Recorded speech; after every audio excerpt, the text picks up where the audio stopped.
Bonsoir, peuple de Dieu. Soyez les bienvenus dans l'église des révélations. Une fois de plus, je vois que vous venez prendre connaissance du véritable évangile. Le véritable évangile, c'est la parole qui nous mène sur le chemin qui mène à Dieu, où l'on reçoit la vie éternelle, pour vivre avec le Père éternel pour toute l'éternité. Amen. Là, on est dans un site merveilleux, c'est un lac. Vous voyez le calme, on entend un petit peu les oiseaux. Il est 20h du soir et je suis heureux que vous veniez prendre connaissance du véritable évangile. C'est pour cela que ce soir, je vous demande d'être attentif à tous les chapitres qu'on va lire et les versets. Amen.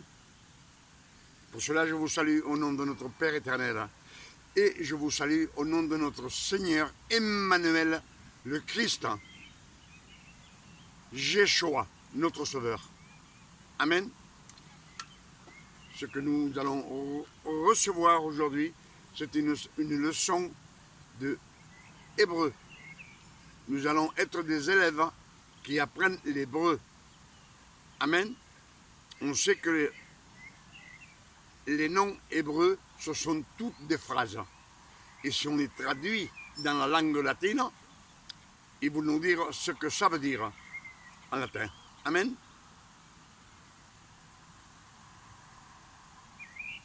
Pour cela, comme tous les jours, je vous le dis, chaque message, le Père éternel, dans cette année 2026, il nous a ouvert les portes du ciel, afin que nous recevions les nouvelles révélations qu'il nous donne chaque jour dans cette année 2026. Amen. Il est 20h du soir. Aujourd'hui, on est mercredi 17 juin 2026. Souvenez-vous que c'est ce soir qu'on va apprendre l'hébreu. Amen.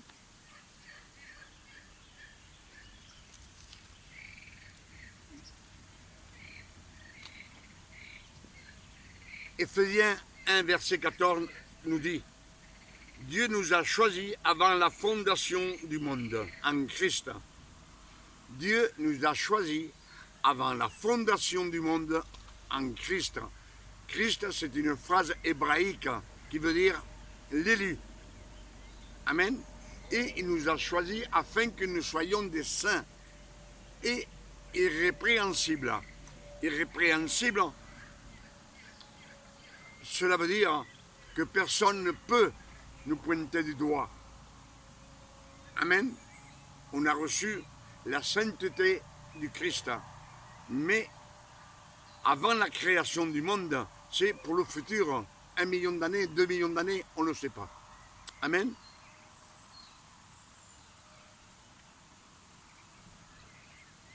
Un Corinthiens 10, verset 11 nous dit: toutes ces choses sont arrivées pour nous servir d'exemple.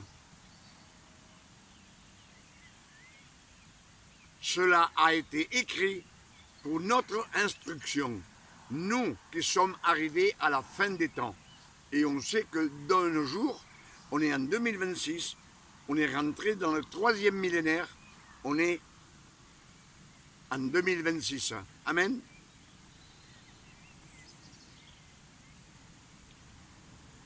Il nous dit bien, toutes choses sont arrivées pour nous servir d'exemple. Cela a été écrit pour notre instruction, pour notre enseignement, pour que nous ne soyons pas ignorants de tout ce qui s'est passé. Amen. C'est ce que nous dit 1 Corinthiens 10, verset 11. Colossiens 1, verset 26. Les mystères cachés révélés à ses saints. Les mystères cachés de tous les temps, de tous les âges, de tous les siècles, révélés maintenant à ses saints. À ses saints.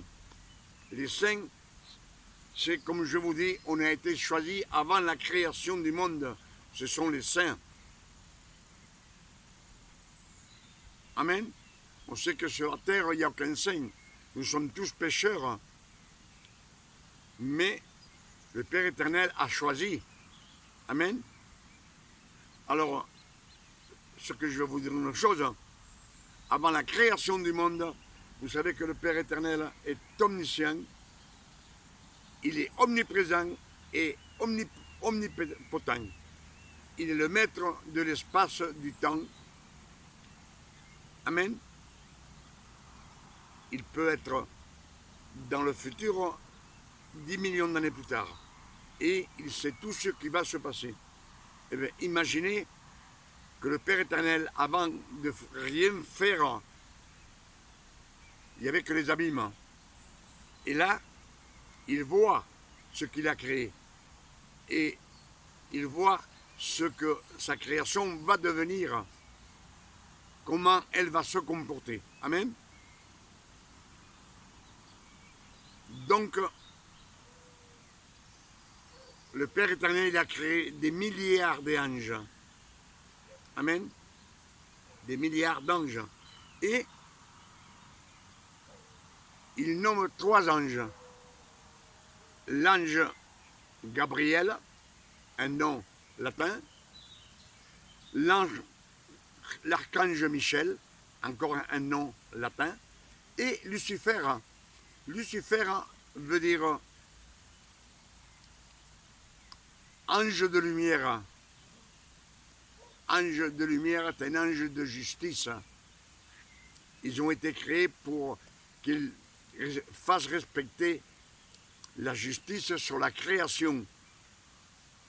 La justice de Dieu. Amen. Donc, mais là, un préféré, c'est Lucifer. Amen.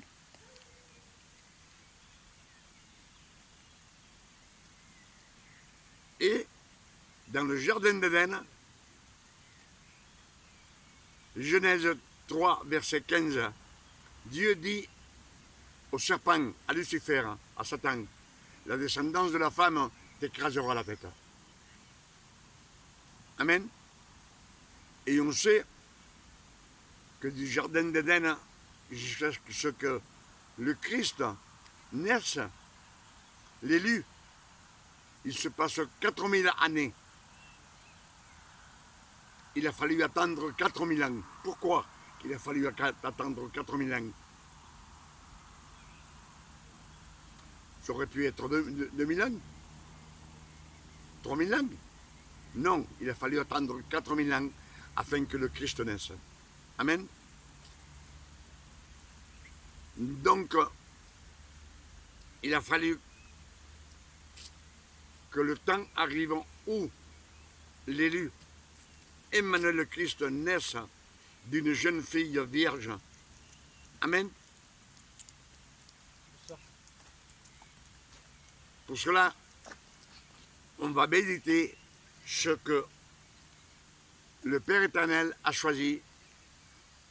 Au commencement, un ange préféré, Lucifer.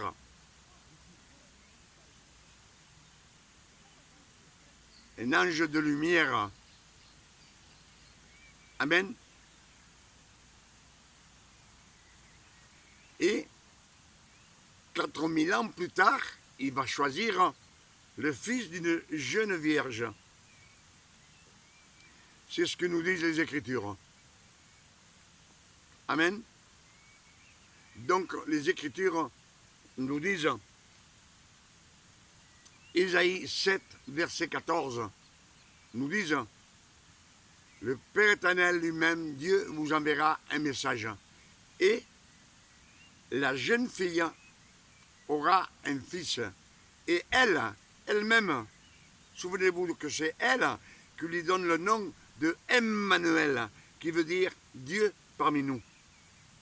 On le traduit en latin, et ça veut dire Dieu parmi nous. Amen. Et ce verset nous dit que lui, il annoncera la justice à toutes les nations du monde. À toutes les nations du monde. La justice, ce sont les 10 commandements. Amen.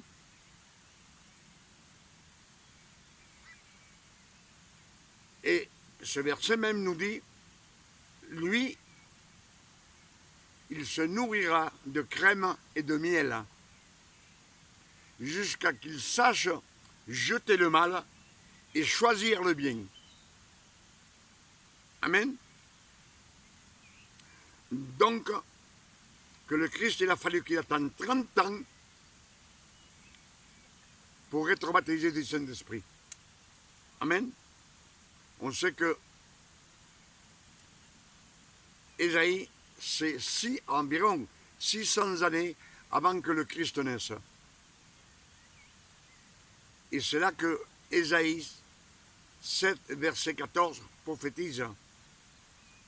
C'est lui qui prophétise. Mais celui qui fait prophétiser Isaïe, c'est Dieu, le Père éternel. C'est lui qui lui a donné le nom de Emmanuel à celui qui doit naître 600 années plus tard dans le futur. Amen. Et Dieu ne lui a jamais donné le nom de Jésus, ce nom latin. Amen. Et on sait aussi que 600 années plus tard, cette jeune fille, Marie, l'ange Gabriel descend la voir. Matthieu 1, verset 23. Et l'ange Gabriel lui dit, tu as été choisi, tu auras un fils par le Saint-Esprit. Et on lui donnera le nom de Emmanuel. On lui donnera, tout celui qui le connaît à l'époque, il l'appelle Emmanuel et non Jésus. Amen.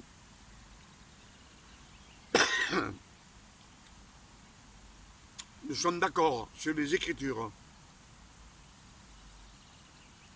Le nom de Jésus a été donné sur la Bible 180 années après la résurrection du Christ. Amen. Ce sont les latins. Irénée de Lyon. Irénée de Lyon. Ici, en France, c'était les Romains.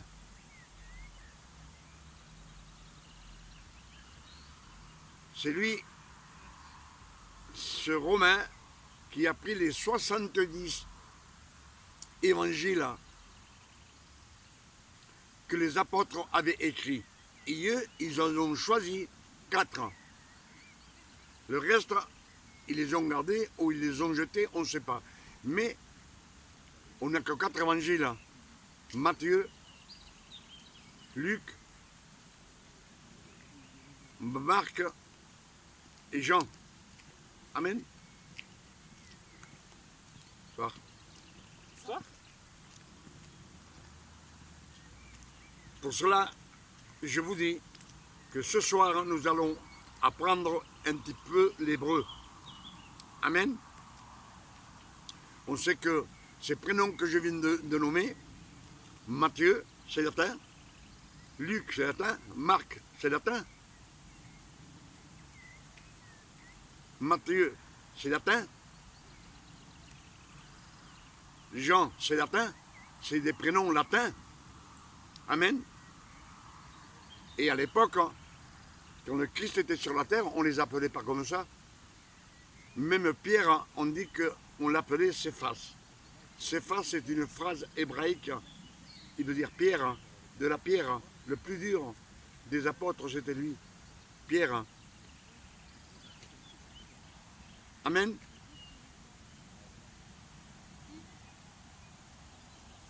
Même Moïse, c'est une phrase hébraïque.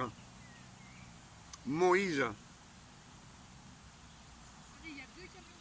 quand on l'a trouvé sur les eaux, la sœur de Pharaon, c'est elle qui l'a sauvé des eaux. Et il lui a dit, il s'appellera Moïse. Moïse, si on le traduit dans le latin, veut dire sauver des eaux. Amen. Alors, comprenons-nous bien que si Pierre ne s'appelait pas Pierre, Matthieu ne s'appelait pas Matthieu, et Marc ne s'appelait pas Marc, Jean ne s'appelait pas Jean, pourquoi voulez-vous que le fils de Marie s'appelle Jésus, un nom latin, puisque c'est le Père éternel lui-même qui lui a donné ce nom. Amen. Donc, que Emmanuel, si on le traduit dans la langue latine, veut dire Dieu parmi nous. Amen.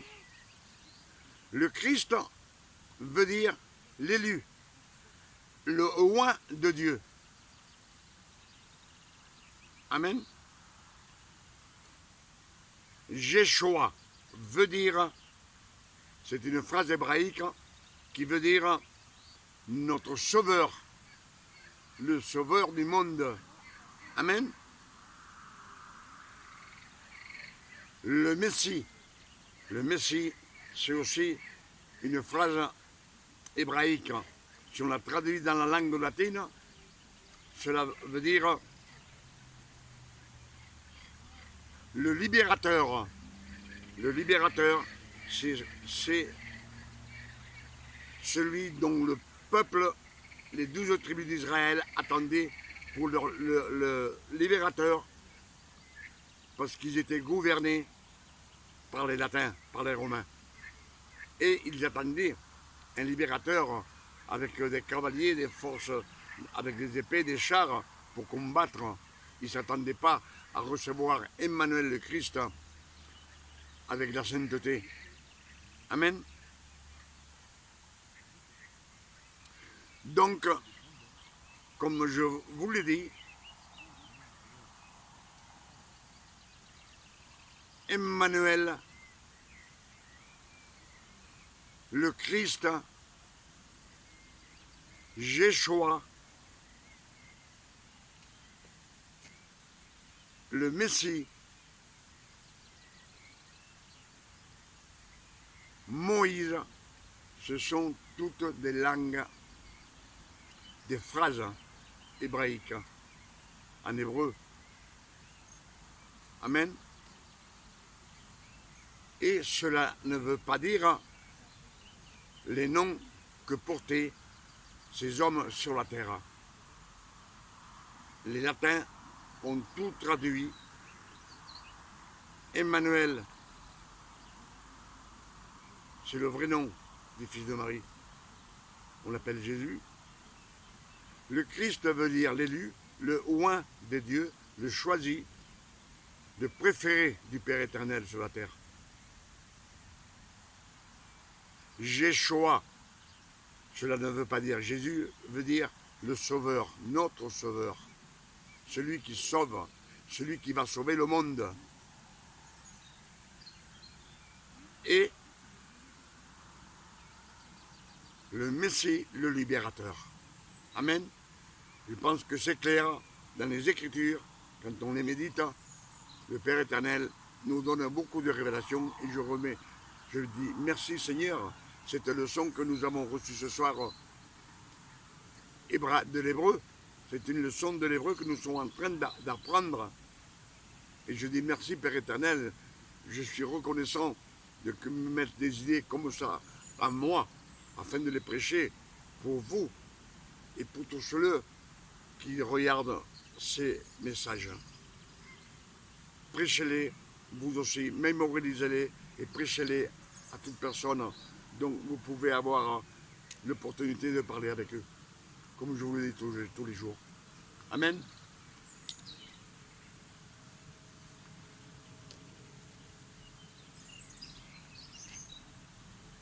S'il a fallu attendre 4000 ans du jardin d'Éden, c'est parce que, avant que naisse le Christ et que le Christ fut crucifié, il a fallu que Zacharie naisse. Il a fallu que Élisabeth, elle naisse aussi. que se marient ensemble, amen, Zacharie et Élisabeth, et qui naissent Jean le Baptiste. Il a fallu attendre tout ce temps. Il a fallu aussi attendre que Joseph naisse, que Marie, elle naisse aussi, et qu'elle devienne une jeune fille, afin qu'elle puisse enfanter. Amen. C'est pour cela que le Christ est venu sur la terre, comme nous disent les Écritures. Il a fallu aussi attendre que le peuple hébreu soit gouverné par les Latins, par les Romains. Amen. On sait que le peuple hébreu, quand quelqu'un péchait, il devait faire des sacrifices ou alors on les lapidait. Amen. Il a fallu attendre que les Romains envahissent la Judée. Les 12 tribus d'Israël étaient sous le joug des Romains. Les Romains, c'est eux qui ont inventé la croix. Et Christ était destiné à mourir sur une croix, pas lapidé. Amen.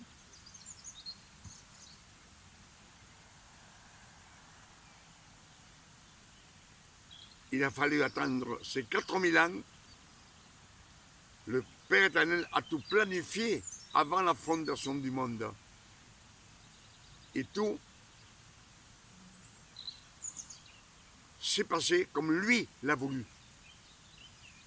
Parce que c'est le Père éternel et il a tout planifié. On sait qu'il est omniscient, omnipotent et omniprésent. Le maître du temps, le maître de l'espace du temps, il peut être ici avec vous en ce moment, comme à la même seconde, il peut être sur la planète Mars ou Jupiter. Amen.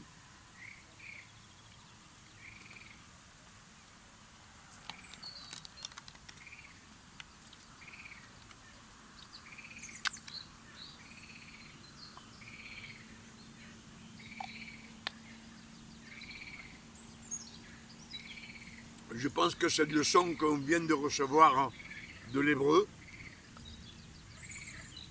mémorisez-les vous aussi et vous comprendrez que c'est la vérité. C'est la vérité qui a écrit dans les Écritures. Et c'est pour cela qu'il nous est dit dans les Écritures, Éphésiens 1, verset 14, Éphésiens chapitre 1, verset 4. Dieu nous a choisis avant la fondation du monde en Christ, afin que nous soyons des saints, irrépréhensibles. Amen. On a été choisis. Le Père éternel a fait une sélection de sa création. Il l'a séparé. Il a choisi les 12 tribus d'Israël. Un choix que lui, il a fait, parce qu'il a voulu. Amen. 1 Corinthiens, chapitre 10, verset 11. Toutes choses sont arrivées pour nous servir d'exemple. Pour nous servir d'exemple. Cela a été écrit pour notre instruction. Pour notre instruction, pour que nous soyons au courant, que nous ne soyons pas ignorants de tout ce qui s'est passé. Amen. Il nous le dit bien à nous qui sommes arrivés à la fin des temps. Et comme je vous ai dit, on est en 2026, on est rentré dans le 3e millénaire.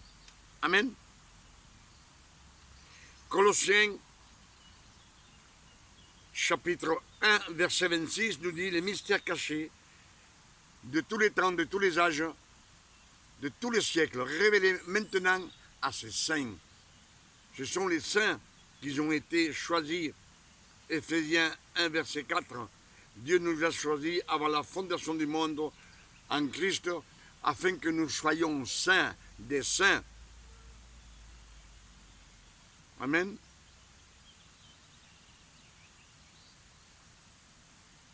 Pour que nous héritions la sainteté du Christ. Pour cela, Galates 4, verset 4 nous dit, le temps fut accompli, les temps furent accomplis, tout ce monde était né, Marie était une jeune fille, elle a enfanté, tout s'est accompli, et quand les temps furent accomplis, il envoya le Christ, né d'une femme, né sous la loi, afin qu'il accomplisse tous les commandements de Moïse, les 613 commandements, et qu'il rachète tous ceux qui sont sous la loi.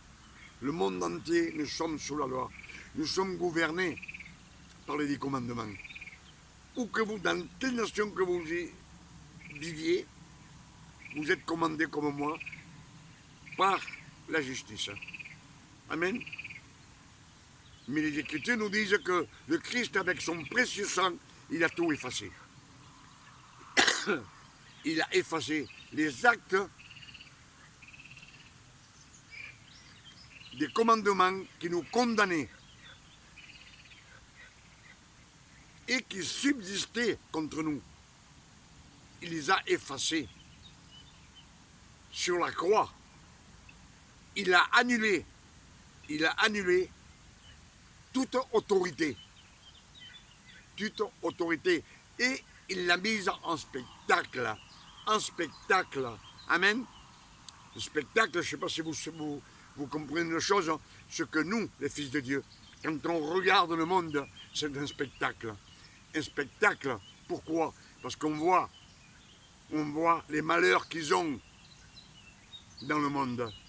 Tous les malheurs possibles, ils sont dans le monde. Les maladies, les accidents, les querelles, les vols, les meurtres. C'est un spectacle pour les fils de Dieu qui regardent. Mais ils nous disent bien que 1000 tomberont à notre côté et 10 000 à la droite et rien, ils ne nous atteindront pas. On pourra constater ce qui arrive aux impies, aux incrédules, à ceux qui ne croient pas en Dieu. Amen.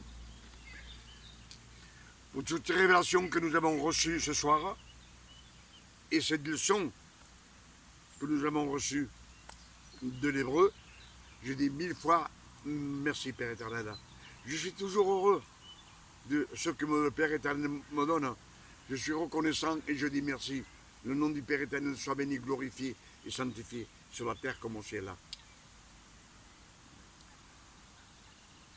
Et je demande au Père éternel, au nom de notre Sauveur Emmanuel le Christ, qu'il nous donne une nuit de repos, de tranquillité, de paix, de santé, comme le Père éternel donne à ses fils. À tous ceux qui sont nés de nouveau et qui ont été adoptés comme fils. Adoption, adopté, Abba, Père. On n'est plus création, on n'est plus des ouvriers ni des serviteurs. Nous sommes des fils de Dieu. Amen. Les morts en Christ ressusciteront. Amen. 1 Thessaloniciens 4, verset 16. Amen. À la voix de l'archange, au son de la trompette de Dieu, il descendra du ciel et tous les morts en Christ ressusciteront. Partira avec lui et les fils de Dieu vivants, en un clin d'œil, on aura un corps incorruptible et nous partirons ensemble dans les nuées du ciel pour vivre avec le Père éternel pour toute l'éternité. Donc nous, même si la troisième guerre mondiale, l'Armageddon vient, on ne la verra pas. On ne souffrira pas ce malheur qui va arriver. Et à la fin des temps, pour le grand jugement, on sera à la droite du Père, avec le Christ, Emmanuel le Christ. Amen. Et le reste vont être jugés par Lucifer,